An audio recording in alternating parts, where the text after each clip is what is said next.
Good evening friends. जैसा कि आप जानते हैं कि आपने दिन में इसका होमवर्क आपको मिला था। Now I have come with the solution.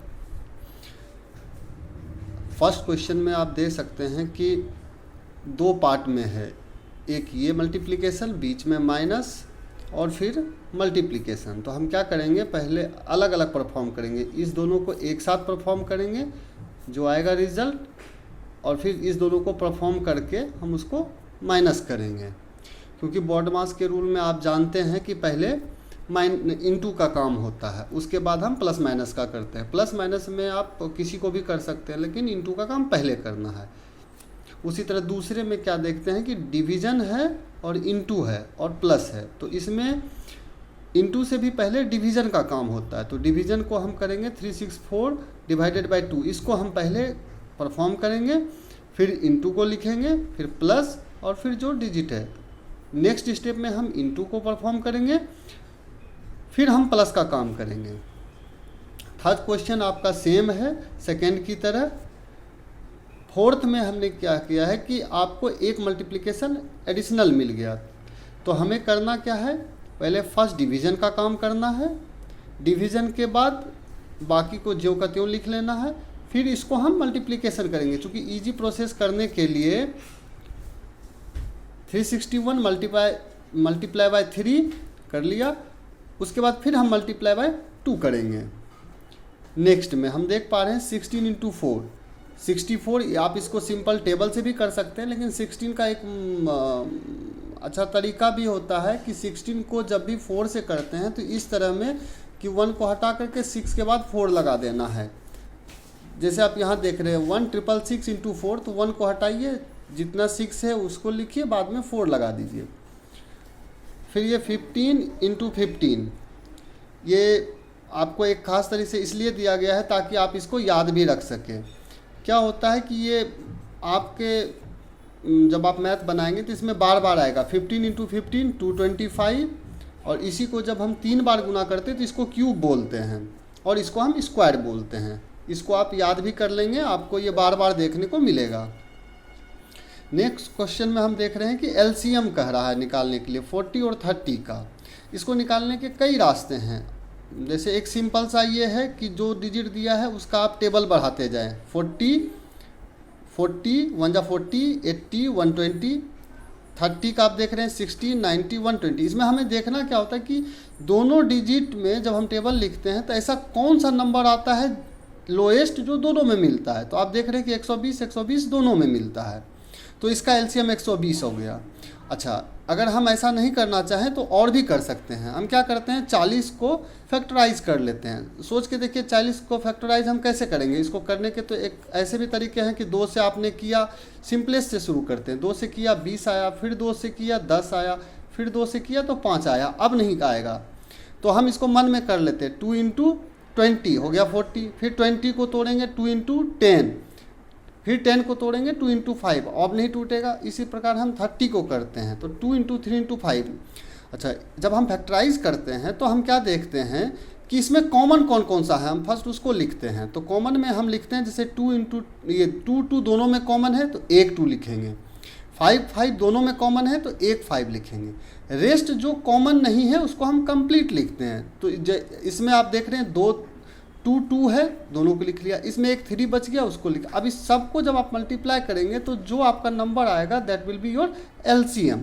LCM ये वो लिस्ट कॉमन मल्टीपल है जो ये दोनों डिजिट से फुल्ली डिवाइडेड हो जाएगा।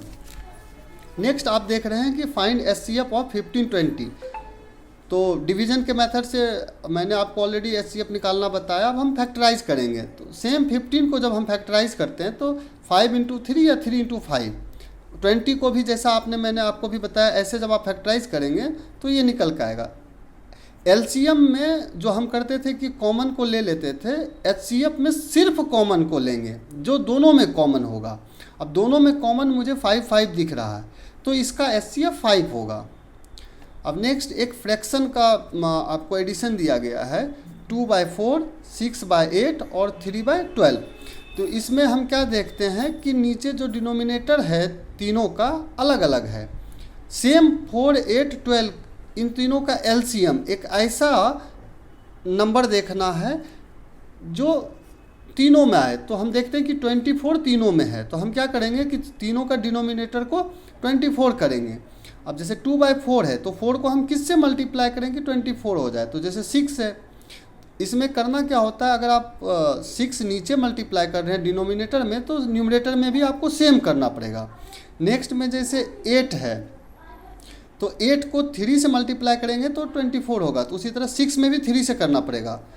12 को 2 से मल्टीप्लाई करेंगे तो 24 आएगा, तो 3 में भी 2 से करना पड़ेगा। जब हम इसको सॉल्व करते हैं तो 12/24, 18/24 और 6/24। अब क्या हो गया कि तीनों का डिनोमिनेटर सेम हो गया, तो हम न्यूमरेटर को आपस में सिंपली ऐड कर देते हैं और यही आपका आंसर होता है। नेक्स्ट ये आपके EVS super senses first chapter का जैसे हम अभी कंटिन्यू कर रहे हैं। तो नेक्स्ट क्वेश्चंस में क्या कह रहा है कि if you throw some sugar on the ground the ants will never come there. ये ट्रू और फॉल्स के स्टेटमेंट है। तो कुछ स्टेटमेंट तो बिल्कुल जनरल है जो आपको तकलीफ नहीं देंगे, लेकिन इसमें एक दो है। जैसे कि एक स्टेटमेंट है पाइथन का, a python sleeps for 3 hours in a day. Python generally more than 16 hours होता है, कहीं कहीं आपको 18 भी मिलेगा, तो 3 तो बिल्कुल फॉल्स है।